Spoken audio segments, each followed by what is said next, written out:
ഇന്നലെ ഞാൻ അപ്ലോഡ് ചെയ്ത വീഡിയോയുടെ ഹെഡിങ് എഴുതിയത് തെറ്റിപ്പോയി അല്ലേ? രാവിലെ എനിക്ക് ശരിക്കും പറഞ്ഞാല് 12 o'clock ആവുന്നതിന് മുമ്പ് ജോലിക്ക് പോകണം. അപ്പം രാവിലത്തെ കുറച്ച് സമയത്തിനുള്ളിൽ എങ്ങനെയെങ്കിലും ഒരു ഗ്യാപ്പ് ഉണ്ടാക്കിയിട്ടാണ് വീഡിയോസ് ചെയ്യാം. തിരിച്ചു വന്നാലും സമയം ഉണ്ടാവില്ല. അപ്പൊ ആ തിരക്കിട്ട് അങ്ങനെ എഴുതിയത് കൊണ്ടാണ് തെറ്റുപറ്റിപ്പോയത്. അപ്പോഴാണ് ഞാനൊരു കാര്യം ഓർത്തത്. കുറച്ച് നാളുകൾക്ക് മുമ്പ് കേട്ടോ, ഒരു 2-3 വർഷത്തിനൊക്കെ മുമ്പൊക്കെ എന്തെങ്കിലും അബദ്ധങ്ങൾ പറ്റുമല്ലോ ഇതുപോലെ. എന്തെങ്കിലും സിറ്റുവേഷൻസ് ഇങ്ങനെ ക്രിയേറ്റഡ് ആവും, നാണക്കെടണ്ടോ ചമ്മണ്ടോ ഒക്കെ സിറ്റുവേഷൻസ് ഉണ്ടാകുമ്പോൾ ഞാൻ അനുഭവിച്ചിരുന്ന ഒരു എക്സ്പീരിയൻസ് എന്ന് പറയുന്നത്, നമ്മളെ തല കൊണ്ട് ഒരു മതിലിടിച്ച് പൊളിക്കൂലേ, അങ്ങനത്തെ ആ ഒരു മൊമെൻറ്റിനെ ഫേസ് ചെയ്യാൻ പറ്റാത്ത ഒരു സിറ്റുവേഷൻ എനിക്കുണ്ടായിരുന്നു. ക്ലസ്റ്റർ സി പേഴ്സണാലിറ്റി എന്ന് പറഞ്ഞ ഒരു പേഴ്സണാലിറ്റി ഉണ്ട്. ഈ പേഴ്സണാലിറ്റി ഉള്ള മനുഷ്യന്മാർക്ക് ഉള്ള ഒരു സംഗതി എന്ന് പറയുന്നത്, അവരുള്ളിൽ എപ്പോഴും ഒരു ഭയം കൊണ്ട് നടക്കും. പിന്നെ അടുത്ത അവരുടെ ഭയം ജഡ്ജ് ചെയ്യപ്പെടുമോ എന്നുള്ളൊരു ഭയമാണ്. പിന്നെ അവർക്കൊരു അതുകൊണ്ട് തന്നെ, അതായത് ജഡ്ജ് ചെയ്യപ്പെടുമോ, കുറ്റം പറയുമോ, കളിയാക്കുമോ, നാണം കെടുമോ എന്നുള്ള പേടി കൊണ്ട് അവരെല്ലാത്തിനും ഇഗ്നോർ ചെയ്യും.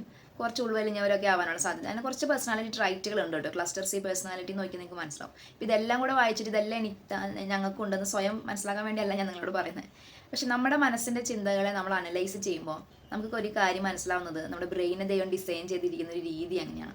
ഞാൻ ആ വാക്ക് വായിച്ചപ്പോൾ എനിക്ക് ഭയങ്കര വിഷമം തോന്നി. കാരണം ഞാൻ ആകെ കൂടെ ഒരു സൈക്കോളജിസ്റ്റിനെ കണ്ടിട്ടുള്ളൂ. അപ്പോൾ അദ്ദേഹം എൻ്റെ ട്രൈറ്റ്സുകളൊക്കെ വായിച്ചിട്ട് പറഞ്ഞതാണ്, ഇങ്ങനത്തെ ക്ലസ്റ്റർ സി പേഴ്സണാലിറ്റി എന്ന് പറയുന്ന ഒരു സംഗതി, ഡിപ്പെൻഡൻസി ഒക്കെ ഉള്ള ഒരു പേഴ്സണാലിറ്റിയാണ് നിങ്ങൾക്കുള്ളത് എന്ന് പറഞ്ഞപ്പോൾ എനിക്കെന്ത് ചെയ്യാൻ പറ്റും അതിൽ?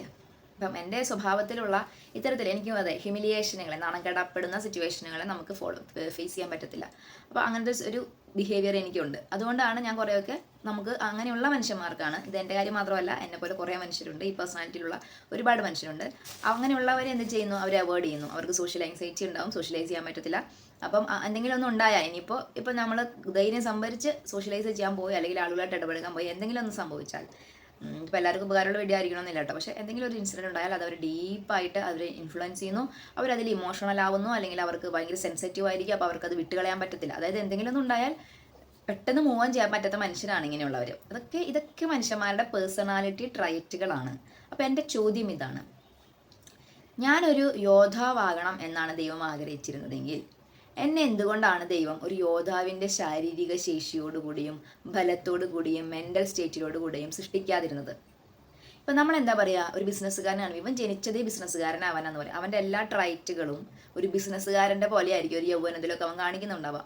അല്ലെങ്കിൽ അവൻ അതിനോടൊക്കെ ആയിരിക്കും ടേസ്റ്റ്, കണക്കുകൾ അവൻ അറിയാമായിരിക്കും, അവന് മനസ്സിലാവണം. ഒരു പാട്ടുകാരൻ ചെറുപ്പം മുതലേ പാടുന്നുണ്ടായിരിക്കും. അപ്പോൾ പാട്ടുകാരനായി ജനിച്ചൊരു വ്യക്തിക്ക് പാട്ടുകാരനാവുന്നതിൽ വലിയ സ്ട്രഗിളില്ല. ഉണ്ട്, പാട്ടുകാരനാവാനുള്ള സ്ട്രഗിൾ ഉണ്ട്, പക്ഷേ അവനത് ഉള്ള ഒരു സാധനമാണ്.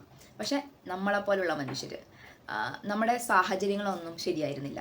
അപ്പം ഞാൻ വരാം അതിലേക്ക്. അപ്പം എൻ്റെ ചോദ്യം ഇതാണ്, എന്തുകൊണ്ട് എൻ്റെ ദൈവം എൻ്റെ ബ്രെയിനെ അങ്ങനെ സൃഷ്ടിച്ചു? ഇപ്പം എനിക്ക് കുറേ കാര്യങ്ങൾ ചെയ്യുന്നുണ്ട്, പക്ഷേ ഈ പറഞ്ഞ പേഴ്സണാലിറ്റി ട്രൈറ്റുകൾ ഉള്ളതുകൊണ്ട്, ഫിയർ എന്ന് പറയുന്ന ആ ഒരു സംഗതി ഉള്ളതുകൊണ്ട് എനിക്ക് എപ്പോഴും തോന്നും, വേണ്ട, അത് ചെയ്യണ്ട, അല്ലെങ്കിൽ പോകണ്ട.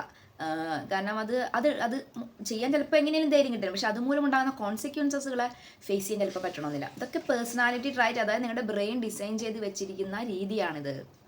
അപ്പം ഞാൻ പറഞ്ഞതുപോലെ, നിങ്ങൾ പാട്ട് പാടാൻ കഴിവുള്ള ഒരു കുട്ടി പാട്ടുകാരനാവുന്നതിൽ വലിയ വലിയ സംഗതിയൊന്നും അതിനകത്തില്ല. അത് നോർമലായിട്ട് സംഭവിക്കുന്നു. അതിൻ്റെതായിട്ടുള്ള സ്ട്രഗിൾ ഉണ്ടെങ്കിലും അത് ഓക്കെയാണ്. പക്ഷെ നമ്മളെപ്പോലെയുള്ള മനുഷ്യർ, അല്ലെങ്കിൽ കുറേ മനുഷ്യർ, നിങ്ങൾ മറ്റുള്ളവരോടും കരുണയോടുകൂടെ കാണിക്കുക. നിങ്ങളെക്കുറിച്ച് മാത്രം മനസ്സിലാക്കാൻ വേണ്ടിയല്ല ഞാൻ പറയുന്നത്. അവരൊരു മോശം സാഹചര്യത്തിൽ ജനിക്കുന്നു. ആ സാഹചര്യത്തിൽ പോസിറ്റീവായിട്ടുള്ള വാല്യൂസ് അവർക്ക് കിട്ടുന്നില്ല. അവരെ സംബന്ധിച്ചിടത്തോളം ഇപ്പോൾ അയൽപ്പക്കംകാർ തമ്മിൽ വഴക്കുണ്ടാക്കുന്നു, അല്ലെങ്കിൽ ബന്ധുക്കൾ തമ്മിൽ വഴക്കുണ്ടാക്കുന്നു, അത് കയ്യാങ്കളിയിൽ ചെന്ന് നിൽക്കുന്നു. അപ്പനും അമ്മയും തമ്മിൽ അങ്ങോട്ടും ഇങ്ങോട്ടും വഴക്കുണ്ടാക്കുന്നു. അപ്പൻ അമ്മയെ അടിക്കുന്നു, അമ്മ കരയുന്നു, അല്ലെങ്കിൽ അമ്മ വേറെ ഉപേക്ഷിച്ചിട്ടിട്ട് വേറെ ആളുടെ കൂടെ പോകുന്നു. അപ്പൻ എന്നും കുടിച്ച് മദ്യപിച്ച് വരുന്നു. അശ്ലീലമായ കാര്യങ്ങൾ വീടിനകത്ത് തന്നെ നടക്കുന്നു. അശുദ്ധമായ കാര്യങ്ങൾ അവർ കാണേണ്ടി വരുന്നു. അപ്പോൾ പോൺ അഡിക്ഷനുള്ള അപ്പനുണ്ടാകുന്നു, സ്വഭാവദോഷമുള്ള അമ്മയുണ്ടാകുന്നു. ഇതൊക്കെ ഞാൻ ഒരു കാലത്ത് ചിന്തിച്ചിരുന്നതാണ്. ഇങ്ങനെയൊക്കെയുള്ള കുട്ടികളുണ്ട്. അതായത് ബേസിക് ആയിട്ട് അവർ പഠിച്ച കാര്യങ്ങൾ തന്നെ തെറ്റാണ്, അവരുടെ തലയിൽ കിടക്കുന്ന കാര്യങ്ങൾ തന്നെ തെറ്റാണ്. അപ്പം നമ്മളിപ്പോൾ അങ്ങനെയുള്ള ഒരാൾ വളർന്നു വരുമ്പോൾ അവർ അനുഭവിച്ച കാര്യങ്ങളാണ് അവർ രൂപപ്പെടുത്തുന്നത്. അവരുടെ കുടുംബ സാഹചര്യങ്ങൾ, അവരുടെ സാമൂഹ്യ സാഹചര്യങ്ങൾ, അവരുടെ വിദ്യാഭ്യാസം. ഇനി സാധാരണ ഒരു സ്ട്രഗിൾ ഫുൾ ഫാമിലി, എല്ലാ ഫാമിലിയിലും സ്ട്രഗിൾ ഉണ്ട്. അത് സാമ്പത്തികമായിട്ട് ഉയർന്ന ഫാമിലി ആണെങ്കിൽ അതനുസരിച്ചുള്ള സ്ട്രഗിളാണ്, സാമ്പത്തികമായിട്ട് കുറഞ്ഞ ഫാമിലി ആണെങ്കിൽ അതനുസരിച്ചുള്ള സ്ട്രഗിളാണ്. അപ്പോൾ മനുഷ്യ ജീവിതത്തിലും അൺഫെയർ ആയ, ഭംഗിയില്ലാത്ത കുറേ കാര്യങ്ങളുണ്ട്.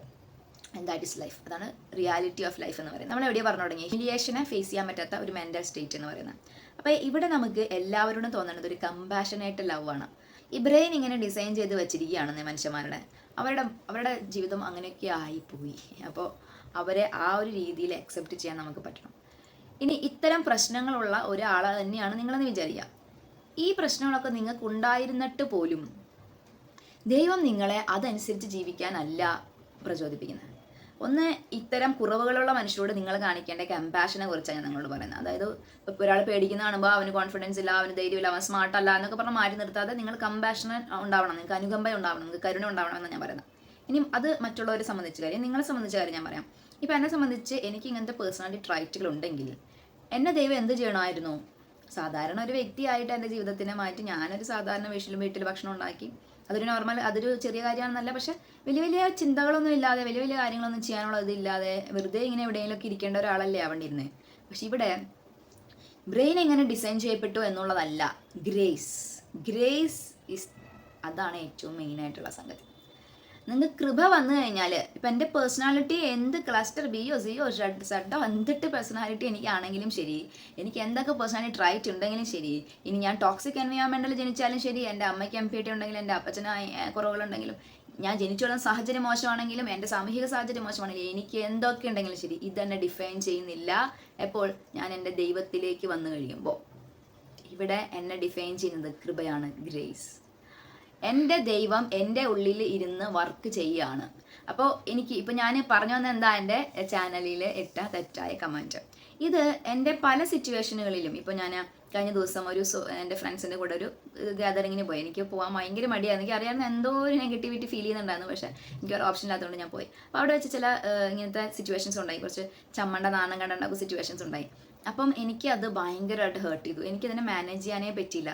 ഞാൻ അന്ന് ഒത്തിരി വിഷമിച്ചു. അത് എൻ്റെ ട്രിഗറാന്ന് പറയുന്നത്. നമ്മുടെ പഴയ കുറേ കാര്യങ്ങളും എൻ്റെ കുറവുകളും ബലഹീനതകളും പോരായ്മകളും ഒക്കെ എൻ്റെ ഓർമ്മയിലേക്ക് വന്ന ഒരു റിമൈൻഡ് അടിച്ചു എൻ്റെ ലൈഫ് മുഴുവൻ. അതെന്നെ ഒത്തിരി ഇൻഫ്ലുവൻസ് ചെയ്തു. പക്ഷേ അതേ കാര്യം ഞാനൊരു വീഡിയോ ചെയ്യുമ്പോഴോ, അല്ലെങ്കിൽ ഞാൻ സുവിശേഷം പറയുമ്പോഴോ, ദൈവത്തെക്കുറിച്ച് സംസാരിക്കുമ്പോഴോ, മനുഷ്യന്മാരുടെ ആന്തരിക മുറിവുകളെ സൗഖ്യപ്പെടുത്താൻ വേണ്ടി ചെയ്യുമ്പോൾ, ഹീലിങ്ങിന് വേണ്ടി സംസാരിക്കുമ്പോഴോ, ദൈവത്തെക്കുറിച്ച് സംസാരിക്കുമ്പോഴോ ഒന്നും എനിക്ക് ഒരു പ്രശ്നവും ഫീൽ ചെയ്യണില്ല.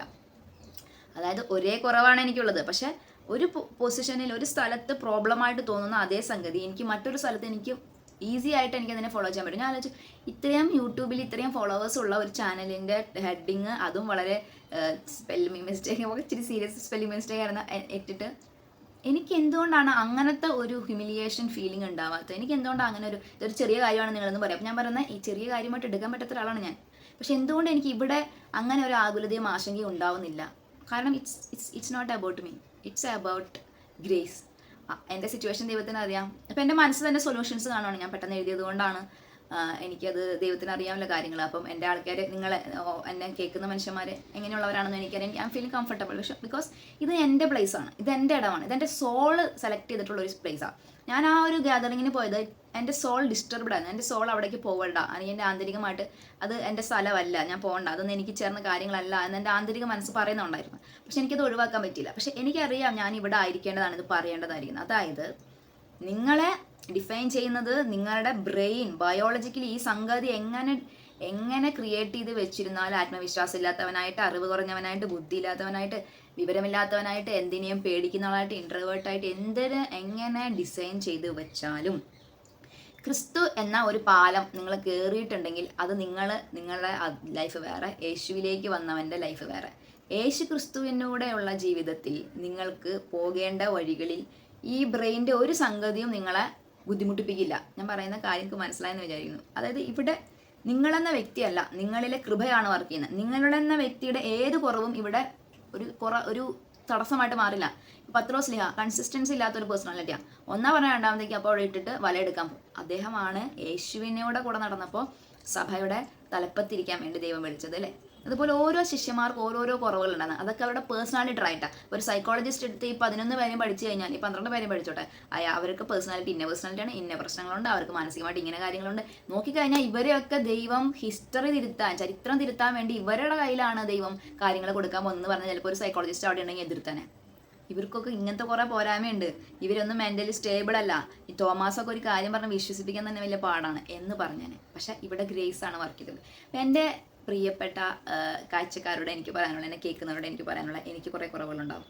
പക്ഷെ എൻ്റെ ദൈവം എന്നെ എവിടെ നിർത്തുന്നു, അവിടെ എൻ്റെ കൃപ, ആയുടെ കൃപയാൽ, ദൈവത്തിൻ്റെ കൃപയുടെ പ്രസൻസ് ഉള്ളതുകൊണ്ട്, അല്ലെങ്കിൽ ദൈവം അത് ആഗ്രഹിക്കുന്നതുകൊണ്ട്. അത് ദൈവകൃപ എന്ന വാക്കിനെ നമുക്ക് മാറ്റാൻ പറ്റില്ല, എങ്കിലും ദൈവഹിതം എന്ന് വിചാരിക്കാം. ദൈവം നിങ്ങളിലൂടെ പ്രവർത്തിക്കാൻ ആഗ്രഹിക്കുന്നത്, അല്ലെങ്കിൽ ദൈവം നിങ്ങൾക്ക് എന്താണോ ഈ ഭൂമിയിൽ വെച്ചിട്ടുള്ള ആ കാര്യങ്ങൾ. ഇപ്പം നിങ്ങളൊരു അധ്യാപികയാവണമെങ്കിൽ, ഞാൻ ആലോചിക്കാറുണ്ട്, ഒരു വെറുതെ റൊട്ടി കൂടെ പോകുമ്പോൾ ഒരു ക്രൗഡിനെ ആളുകളെ കാണുമ്പോൾ സംസാരിക്കാൻ പറ്റാത്ത ഞാനാണ് മണിക്കൂറുകളോളം മാതാപിതാക്കളായിട്ട്, കുട്ടികളുടെ മാതാപിതാക്കളായിട്ട് സംസാരിക്കുന്നത്. അപ്പം എൻ്റെ ജോലിയുടെ സ്പേസിൽ എനിക്ക് ഈ പറഞ്ഞ തടസ്സങ്ങളൊന്നുമില്ല. അതായത് നിങ്ങൾ ചെയ്യേണ്ട മേഖലകൾ, നിങ്ങൾ എത്തിച്ചേരേണ്ട മേഖലകൾ, നിങ്ങൾ പറയേണ്ട മേഖലകൾ, നിങ്ങളെ ദൈവം എവിടെ നിർത്തണമെന്ന് ആഗ്രഹിക്കുന്നത് ആ കാര്യങ്ങളിലെല്ലാം നിങ്ങളെ അനായാസമായി അത് ചെയ്യുന്ന തരത്തിൽ നിങ്ങളെ ശക്തിപ്പെടുത്താൻ കഴിവുള്ളവനാണ് ദൈവം. അപ്പം ഞാനിങ്ങനെ ആലോചിച്ചുകൊണ്ടിരിക്കുന്നു, പക്ഷേ എനിക്ക് ക്ലസ്റ്റർ സി പേഴ്സണാലിറ്റി ഉണ്ട്, എനിക്ക് ഭയങ്കര പേടിയാണ്, എനിക്ക് ഭയങ്കര ആങ്സൈറ്റിയാണ്. ഇതൊക്കെ ഉണ്ടാവാണ്ടിരിക്കും. എൻ്റെ അപ്പം പറയുന്ന ഇടത്തേക്ക് ഞാൻ പോകുന്നു, മോശമായ പോലെ. എനിക്ക് വിക്കുണ്ട്, ശരിയാ, പക്ഷെ എൻ്റെ അപ്പം പറഞ്ഞ കാര്യങ്ങൾ ഞാൻ പറയുന്ന സമയത്ത് വിക്കില്ലാതെ എന്നെ നോക്കാൻ, എൻ്റെ നാവ് കെട്ടുപിണയാതിരിക്കാൻ, എന്നെ ശക്തനായ ഒരാളായിട്ട് മനുഷ്യരുടെ മുമ്പിൽ നിർത്താൻ, എൻ്റെ വാക്കിൽ നിന്നും സൗഖ്യവും സന്തോഷം നൽകുന്ന കാര്യങ്ങളും അല്ലെങ്കിൽ അറിവുകളും ഒക്കെ മനുഷ്യന്മാരിൽ കിട്ടാൻ ഇവിടെ പ്രവർത്തിക്കാൻ ശക്തനാണ് എൻ്റെ ദൈവം. It's not about me, it's about God's grace, God's plan about you. So stay happy. എനിക്ക് ആ കുറവുണ്ട്, എനിക്ക് ഈ കുറവുണ്ട് എന്നുള്ളതല്ല. നമ്മൾക്ക് എന്താണ് വേണ്ടതെന്ന് വെച്ച് കഴിഞ്ഞാൽ യു ഹാവ് ടു ഫൈൻഡ്, നിങ്ങൾ കണ്ടുപിടിക്കണം നിങ്ങളുടെ എന്താണ് ദൈവം ആഗ്രഹിക്കുന്നത് എന്നുള്ള കാര്യത്തിൽ. ഇപ്പം ദൈവം പോകാൻ പറഞ്ഞിടത്തേക്ക് പോവുക, അവിടെ നിങ്ങളുടെ ബ്രെയിൻ എങ്ങനെയാണ് എന്നുള്ളതിന് വലിയ പ്രാധാന്യമില്ല. കാരണം കൂടെയുള്ളവൻ സൃഷ്ടാവാണ്, അവന് രാത്രിയെ പകലാക്കാനും പകലിനെ രാത്രിയാക്കാനും ഒക്കെ പറ്റുന്നവനാണ്. ഇനി എന്തുകൊണ്ടാണ് ദൈവം ഇങ്ങനെ നമ്മുടെ ഇങ്ങനെ കുറവുള്ള മനുഷ്യരായിട്ട് ജനിപ്പിച്ചത്? ഞാൻ ആലോചിക്കാറുണ്ട്, എൻ്റെ പൊന്നു ദൈവമേ, വലിയ വലിയ കാര്യങ്ങൾ ചെയ്യണം എന്നുള്ള ഒരു ആഗ്രഹം എൻ്റെ ഉള്ളിൽ കിടക്കുന്നുണ്ട്. പക്ഷെ എന്നെ നീ ഇങ്ങനെ ഒരു പേഴ്സണാലിറ്റി ഉള്ള ആളാക്കിയിട്ട് സൃഷ്ടിച്ചിട്ടുണ്ട്. ഹൗ ക്യാൻ എനിക്ക് എങ്ങനെ പറ്റും? അപ്പം എന്തുകൊണ്ട് നീ എന്നെ ഇപ്പോൾ പാട്ടുകാരനാവണമെന്ന് നീ എന്നോട് പറയുന്നു? എന്നാൽ പാടാളെ കഴിവ് തരണ്ടേ? അതല്ലാതെ പാടാൻ കഴിവില്ലാത്ത ഒരാളെ പാട്ടുകാരനാക്കോ? അപ്പം ഇവിടെ നമ്മൾ മനസ്സിലാക്കേണ്ടത്, ദൈവം അത്രയ്ക്ക് അറിവില്ലാത്ത ആളൊന്നല്ലല്ലോ, ദൈവം അത്രയും മോശം ആളൊന്നല്ലല്ലോ. ദൈവത്തിന് അറിയാം നമുക്ക് ഈ പേഴ്സണാലിറ്റി പ്രോബ്ലം ഒക്കെ ഉണ്ടെന്നും, നമ്മുടെ ഉള്ളിൽ നമ്മൾ പേടിക്കുന്നുണ്ടെന്നും, നമ്മുടെ പാരൻറ്റിങ് നമുക്ക് കിട്ടിയത് തെറ്റാണെന്നും, നമ്മൾ ജനിച്ചു വളർന്ന സാഹചര്യത്തിൽ കുറവുകളുണ്ടെന്നും ഒക്കെ ദൈവത്തിന് അറിയാം. ഇതെല്ലാം ദൈവം അനുഗ്രഹമാക്കി മാറ്റും. യേശുക്രിസ്തു നിങ്ങളോട് ഒരു കാര്യവും ചെയ്യാൻ പറഞ്ഞിട്ടില്ല, അദ്ദേഹം ഈശോ ചെയ്യാത്ത ഒരു കാര്യവും നിങ്ങളോട് ചെയ്യാൻ ഈശോ പറഞ്ഞിട്ടില്ല. നിങ്ങൾ മറ്റുള്ളവരുടെ ഉപദേശം കേൾക്കുമ്പോൾ അവരതൊക്കെ ഫേസ് ചെയ്തിട്ടുണ്ടോ എന്നും കൂടെ ആലോചിക്കുന്നത് നല്ലതാണ്. കാരണം എന്താണെന്ന് വെച്ച് കഴിഞ്ഞാൽ അവരതൊന്നും ഫേസ് ചെയ്തിട്ടില്ലെങ്കിൽ അവർക്ക് അതിൻ്റെ ഡെപ്ത് അറിയില്ല. അപ്പം നിങ്ങളോട് ഞാനൊരു കാര്യം പറയുമ്പോൾ, ഇപ്പോൾ ആങ്സൈറ്റിയെ കുറിച്ച് പറഞ്ഞാലും, ആന്തരിക മുറിവുകളെ കുറിച്ച് പറഞ്ഞാലും, അബ്യൂസുകളെ കുറിച്ച് പറഞ്ഞാലും, ഈ പാനപാത്രം ഞാൻ ആദ്യം കുടിച്ചിട്ടുണ്ട്. ആ കുടിച്ചിട്ടുള്ള എൻ്റെ അനുഭവങ്ങളാണ് നിങ്ങളെ സൗഖ്യപ്പെടുത്താൻ പോകുന്നത്.